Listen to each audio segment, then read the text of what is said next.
Good morning. आज बात करते हैं इक्विपमेंट्स फॉर एयरवे मैनेजमेंट। जो इक्विपमेंट्स आपके एयरवे को मैनेज करने के लिए प्रयोग में लाए जाते हैं, आज उनके बारे में बात करते हैं। फर्स्ट उसके अंदर आता है LMA। LMA is a laryngeal mask airway. It is place blindly in oropharynx and the cuff is inflated with large volume of air. आप इसको ब्लाइंडली ओरोफेरिंग्स के अंदर डाल सकते हैं और इसके कफ के अंदर 30 से 40 ml एयर डालकर उसको इन्फ्लेट कर सकते हैं, और ये एडल्ट्स के लिए आपको उपयोग करना है। इसका बेनिफिट क्या होता है? The inflated cup seal the lateral and posterior wall of pharyngeal walls. ये क्या करता है? फेरेंजियल वॉल्स की पोस्टीरियर और लेटरल वॉल्स को सील कर देता है, क्योंकि आप जो इसके अंदर 30 to 40 ml जो एयर डालते हैं वो वहाँ पे जाके इसके आगे के बलून को फैला देती है और इसको फिक्स कर देती है। और इसके अंदर जो बीच में पोर्ट बना होता है वेंटिलेशन का, उसके थ्रू आप पेशेंट को आसानी से ऑक्सीजन सप्लाई कर सकते हो।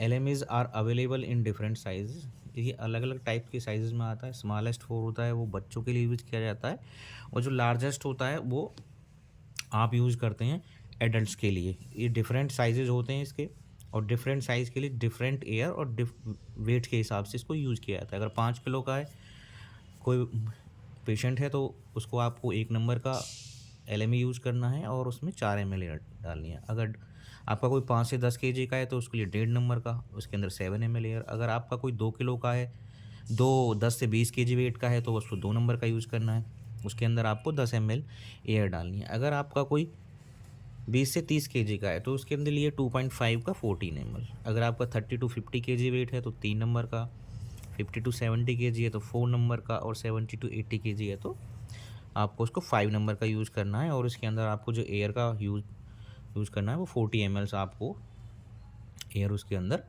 डालनी है।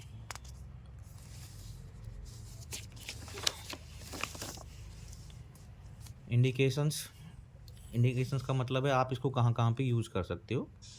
फर्स्ट है difficult intubation, where intubation is anticipated. आप उसको वहाँ पे यूज़ कर सकते हैं जहाँ पे आप बार बार इंट्यूबेशन की ट्राई कर रहे हैं लेकिन आप इंट्यूबेशन कर नहीं पा रहे हैं, तब आप इसके द्वारा पेशेंट को वेंटिलेट कर सकते हैं। Securing airway in emergency. किसी भी इमरजेंसी सिचुएशंस में आप पेशेंट को ब्रीथ कराने के लिए उसके एयरवे को सिक्योर कर सकते हो। Where intubation and mask ventilation become impossible. जहाँ पर आप पेशेंट को मास्क के थ्रू वेंटिलेट ही नहीं कर पा रहे हो, तब आप वहाँ पे इसका उपयोग कर सकते हो। ये आपके लिए बहुत हेल्पफुल है। And third is elective methods for minor to moderate surgery. आपको पता है कि अभी छोटा प्रोसीजर है, कर रहे हैं हम, अगर इसके अंदर कुछ निकलता है तो ये बड़ी सर्जरी में कन्वर्ट हो सकता है। बहुत से सर्जरीज में, कैंसर सर्जरी में भी गांठ से सैंपल लेके भेज देते हैं, तब नीचे लैब में टेस्ट करके पता लगता है कि इसको कैंसर, इसको रिमूव करना है, तो तब आप इसको माइनर टू मॉडरेट सर्जरी में यूज़ कर सकते हैं। क्योंकि आप पहले LMA डाल दीजिए। अगर आधा घंटे 1 घंटे का प्रोसीजर है तो ठीक है, इसमें हो जाएगा। अगर सर्जरी कन्वर्ट हो जाती है लंबे टाइम तक चलने के लिए, तो आप आसानी से ट्यूब डाल सकते हो। और जहाँ पे एनेस्थेटिक चाहते हैं कि आपको ट्यूब नहीं डालनी है, अवॉइड करनी है, शॉर्ट प्रोसीजर है, तो आप इसको यूज़ करिए। इसका बहुत अच्छा उपयोग है। एडवांटेजेस क्या क्या हैं इसका? एडवांटेज हैं इसकी ईजी टू इंसर्ट। आप इसको बहुत आसानी से डाल सकते हो। Does not require any laryngoscope. इसको डालने के लिए लेरिंगोस्कोप की ज़रूरत ही नहीं है, क्योंकि आप इसको ब्लाइंडली डालते हैं। और मसल रिलैक्सेंट के लिए इसकी कोई आवश्यकता नहीं है, आप इसको इंडक्शन एजेंट दे के भी डाल सकते हो। Does not require any specific position. इसके लिए किसी प्रकार के पोजीशन की भी ज़रूरत नहीं है, क्योंकि आप जब ट्यूब डालते हो तो आप हेड को टिल्ट, चैन को नेक करके डालते हो, तो आप उसको उठा के डालते हो। और less sympathetic and stimulation as compare to intubation. आप लेरिंगोस्कोप का ब्लेड डाल के जब पेशेंट का इंट्यूबेशन करते हो तो उसको स्टिमुलेशन ज़्यादा होता है, इससे इतना स्टिमुलेशन नहीं होता है। Complication of intubation can be avoided. आप इंट्यूबेशन से होने वाली कॉम्प्लिकेशंस को भी आसानी से अवॉइड कर सकते हो। Patients awaking. आप जिस भी पेशेंट को इसे डालते हो तो पेशेंट को आपको अवेक करने में इससे बहुत आसानी होती है, और अवेक करना स्मूथ होता है। पेशेंट्स को ऐसा कुछ ज़्यादा फील नहीं होता है। Reusable up to 40 times. आप इसको 40 बार तक रीयूज़ कर सकते हो, लेकिन एंडोट्रेकियल ट्यूब के साथ ऐसा नहीं है, उसको यूज़ करने के बाद फेंकना पड़ता है। अब इसकी कुछ डिसएडवांटेज भी हैं। जिस चीज़ का फ़ायदा होता है तो उसके नुकसान भी होते हैं।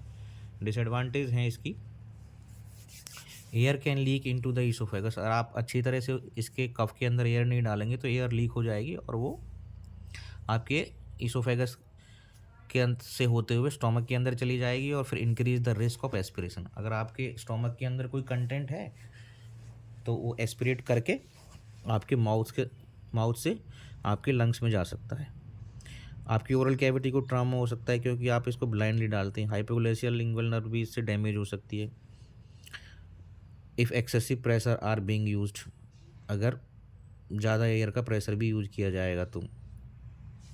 The pressure of LMA cuff should be kept in 40 to 60, यानी LMA का जो प्रेशर है वो इतने के ही बीच में रखना है, CM, इससे ज़्यादा नहीं रखना है क्योंकि अगर इससे आप ज़्यादा प्रेशर रखोगे तो वहाँ पे वो प्रेशर क्रिएट करेगा और फिर आपको नर्व इंजरी के चांसेस बढ़ जाएंगे।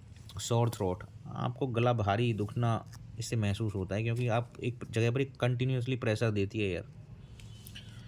एंड कॉन्ट्रा इंडिकेशंस कहाँ यूज़ नहीं करना चाहिए? Full stomach patient, hiatus hernia, pregnancy, oropharyngeal abscess और मार्च। प्रेगनेंसी इमरजेंसी सर्जरी होती है, अगर पता नहीं होता कि पेशेंट ने कब खाया है या नहीं खाया तो वहाँ पे इसको उपयोग नहीं करना चाहिए। ओरोफेरेंजियल एब्सेस में भी इसको उपयोग में नहीं, माउथ में अगर कोई आपको एब्सेस हो रही है oropharyngeal. And second generation LMA intubation, LMA और सेकंड जनरेशन में आजकल जो न्यू LMAs हैं, इंट्यूबेटिंग LMA भी हैं आजकल, आप उसके द्वारा पेशेंट को इंट्यूबेट भी कर सकते हो। प्रोसील LMA भी हैं, सुप्रीम LMA भी है, आइजल भी एडवांस है, आइजल बहुत अच्छा है, LMA टॉर्च है। इनके बारे में आपको भी ब्रीफ डिस्कशन में करा दूंगा क्योंकि इनके भी बारे में आपको पता होना चाहिए ये। So it is very important क्योंकि first and second generation 2 types के आपके पास इक्विपमेंट्स होते हैं एयरवे को मैनेज करने के लिए।